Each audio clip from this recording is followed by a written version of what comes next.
দুটি চোখ আছে বলে এই সুন্দর পৃথিবী দেখতে পাই। চোখ দুটি না থাকলে পৃথিবী অন্ধকার।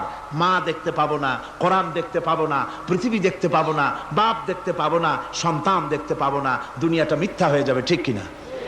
ছোট্ট চোখ, 1 থেকে 1.5 ইঞ্চির ভিতরে এত সুন্দর দুটি ক্যামেরা, যে ক্যামেরা দিয়া দুনিয়ার সব কিছুকে ক্যাচ করা যায়, সব ক্যাচ করা যায়। বলুন তো, এমন একটা বাক্স আপনারা কেউ বানায় দিতে পারবে যে বাক্সের ভিতরে হাতি, ঘোড়া, বাঘ, ভল্লুক, ময়না, টিয়া, পাহাড়, পর্বত, নদ, নদী, কীট, পতঙ্গ, তরু, লতা, গাছপালা, গোষ্ঠী সুদ্ধা ধরবে, আরো খানিকটা জায়গা বাকি থাকবে, এরকম একটা বাক্স কেউ বানায় দিতে পারবে? পারবে না। এমন একটা বাক্স পৃথিবীর কোন মিস্ত্রি বানাতে পারবে না। কিন্তু আল্লাহ রাব্বুল আলামিন আপনার আমার কপালের নিচে 1 থেকে 1.5 ইঞ্চির ভিতরে এমন 2টা ফিল্ম বক্স তৈরি করে দিয়েছেন, যা দিয়ে তাকাবেন আপনি কোটি কোটি মানুষ দেখবেন, পাহাড় দেখবেন, সমুদ্র দেখবেন,